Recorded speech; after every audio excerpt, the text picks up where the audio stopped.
of registers, and we know that also register is a group of flip-flops.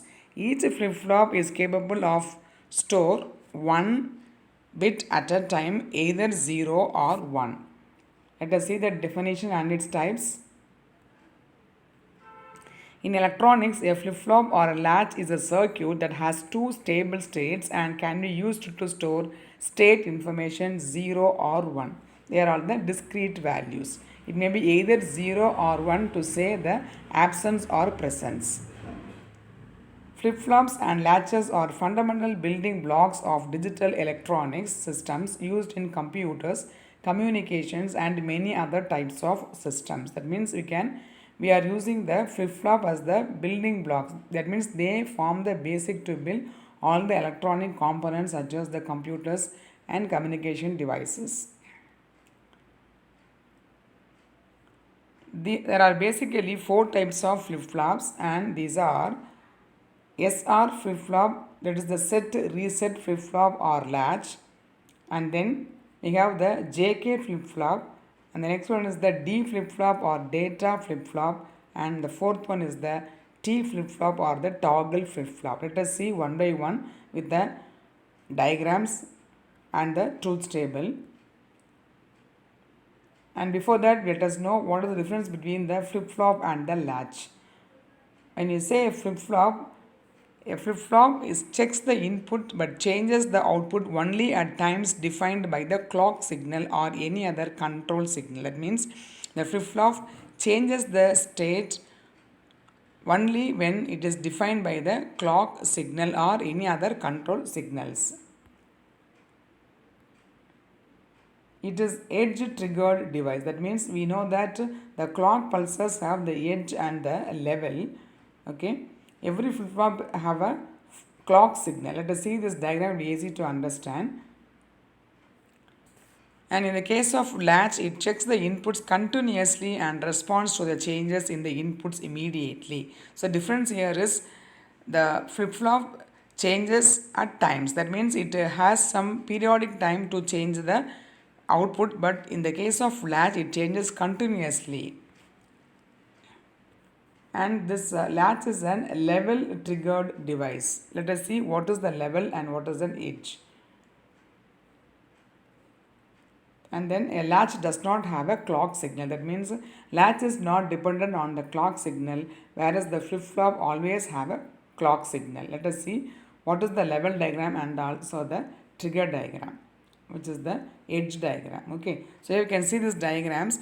In this it is the positive clock. This is the clock pulse, always a square pulse, and we can see the thickened lines. Here the thickened lines is the level. Okay, that is the lower portion of the clock. When the clock goes low, it triggers on the low clock level. That is the right side I am talking about. Okay, in the left side we have edge triggered, which means the edges are shaded, they are thickened. Okay, so that means when the clock comes to the position, that means the clock has the square pulse. When it goes the edge, the trigger is done. That is called as an edge triggered clock pulse. Whereas in the right side we have the level triggered clock pulse, where when the clock goes to this level, the things happen. That is the level triggered. This is the difference between the level triggered and the edge triggered. Okay, so flip-flop is always have a clock signal. It is edge triggered, whereas the latch is an level triggered device. Now let us see the types with the diagram and the truth table. So the combination of all the 4 flip-flops are given. Let us see one by one.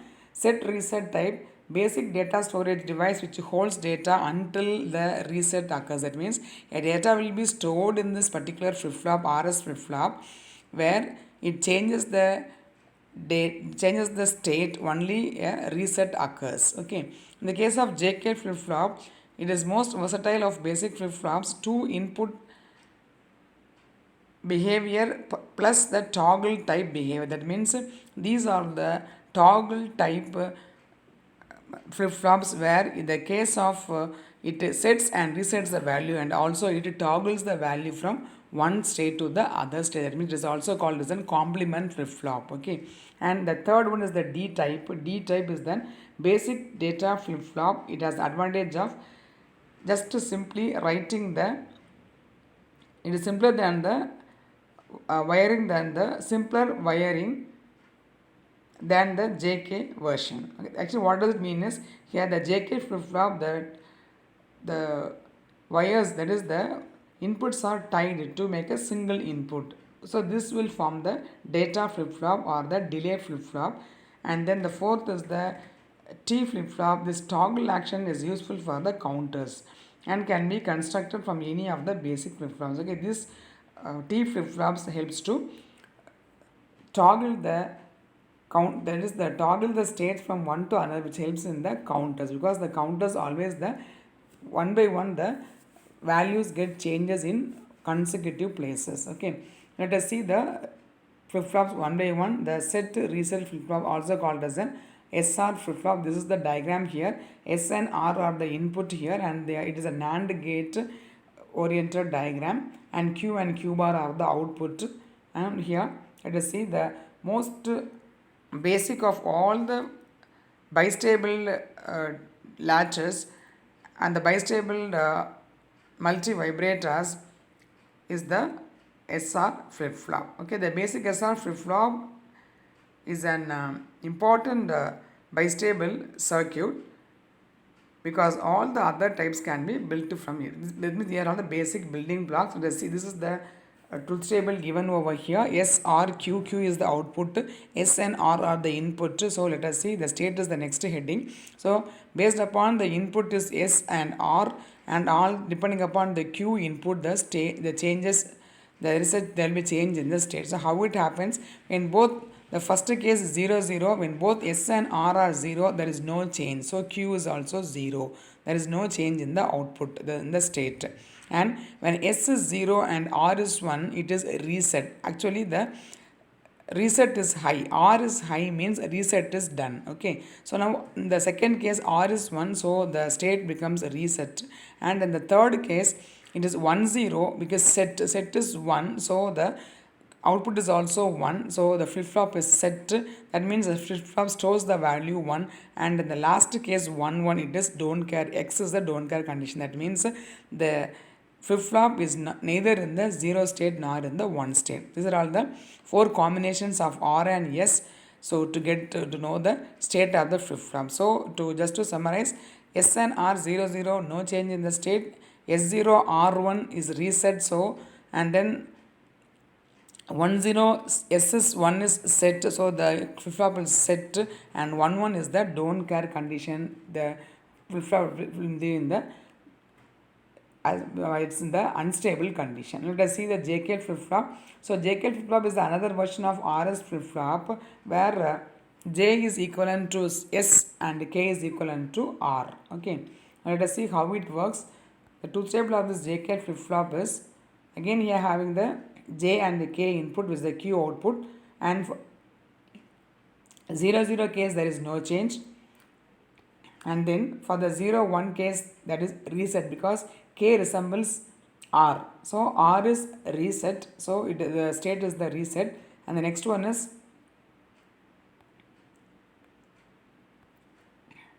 1 0 1, which is the set, because J resembles set, so there is set condition. And the last one is the 1 1 condition, which is then toggling. So the state is in the toggle, means it is neither in the 1 state nor in the 0 state. It always it is like between the 1 and the 0 position. It's like a flickering, like it always, the toggles means the 1 and 0, it happens frequently changes. Okay, so this is about the JK flip-flop, and this is the diagram of the JK flip-flop. So the diagrams are drawn using the NAND latches. We can either draw these diagrams using NAND latch or NOR latch. Here the diagram is with the NAND gates. So you can see here J and K inputs are given to the NAND gate, and the clock pulse is tied between the two J and the K input. And now here we can see in the diagram the output from the next NAND gate, which is passed to the J output, is that is the from the J it goes to Q. Okay, the Q is tied to the J, tied to the K input, and the Q bar is tied to the J input. That means we have already one input J and K, that is one. Then next clock is shared between J and K, second input, and the third is the input which comes from the output line. That means Q bar is, you can see here in the diagram, Q bar is connected to J input and Q is connected to K input. So this is how the JK flip-flop circuit is drawn. Okay. Accordingly, based upon these inputs, if you apply these values J0 and K0 and use the NAND gate logic and get the output, you could get these changes. Okay, so we can derive this truth table from the circuit diagram when we pass the input as per the truth table combination. Next is the D flip-flop, also called data flip-flop. This is data flip-flop or data latch, has only one input referred to as the D or data input plus a clock signal as an input. Okay, so let us see how the output varies based upon the input. Since it is it's a data transfer flip-flop, that means the data, whatever the data is input is the same as the output. So the truth table comes like this.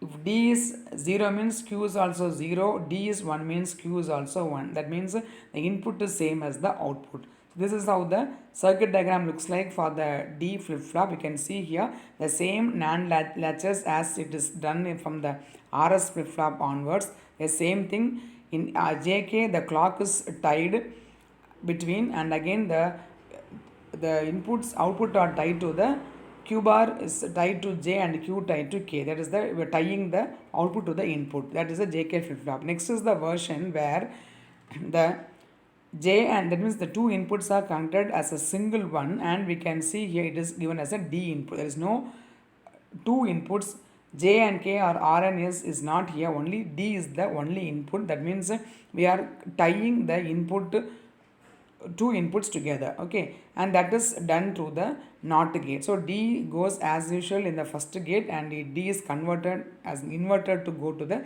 second NAND gate, and as usual the latch is designed, and based upon these the circuit design, the input goes and the respective output is received.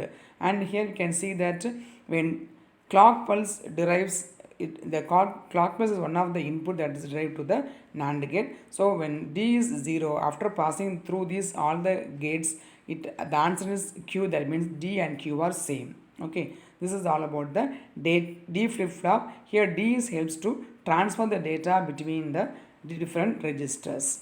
And last one is the T flip-flop called the toggle flip-flop. This toggle flip-flop really changes the input from 1 to 0 or 0 to 1. That is called as a toggling. So how it is done?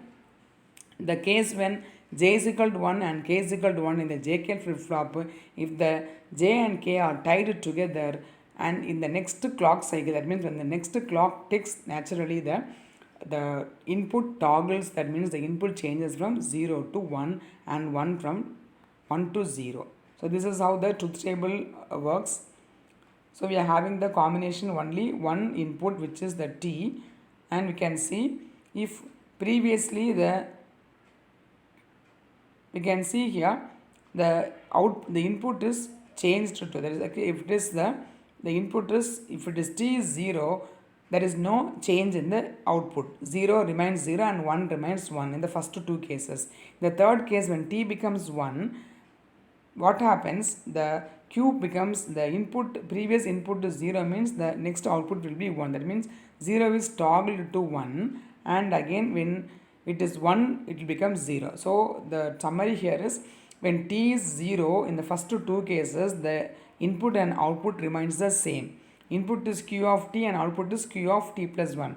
Here the flip-flop changes the state at the time interval, so it is given as T. Okay, so when T is 0 in both the cases, Q remains the same as Q of T plus 1. But when the toggle is 1, high means 0 is converted to 1 and 1 is converted to 0. That means the toggle flip-flop really works to convert the data as a complemented value, which is the toggled value.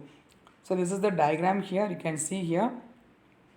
Now this is done using the AND gate and the NOR gate, and we can see the output is tied as we did in the JK flip flop. And one more thing is that J and K are also tied to give us a single T flip flop, one flip flop, one input as T. So clock is common to both the input. Okay, so the only input is the T and the clock is the external input. So based upon the values goes through the AND gate and NOR gate, finally we can see that when T is high, in that case the input is complemented. When T is low means the input is same as the output. So this is how the toggle flip flop works. So that's all the basic components of the 4 flip flops: RS, JK, D and T flip flop. Now what is the use of these flip flops? These are all the various different types of flip flops being used in different in digital electronic circuits, and then applications are specified below. So what are they? Used in the counters. We know that the counters, every time one bit has to change. The toggle, that is used by the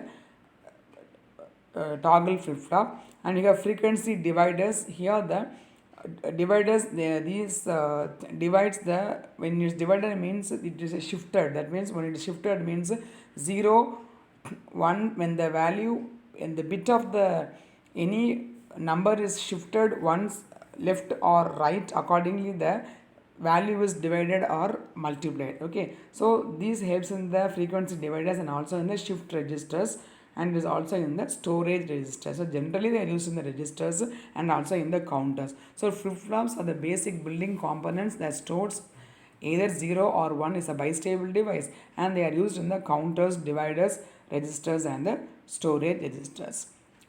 So that's all the basic components and the advantages and the circuit diagram of the flip flops. Hope it is easy to understand, and thanks for watching.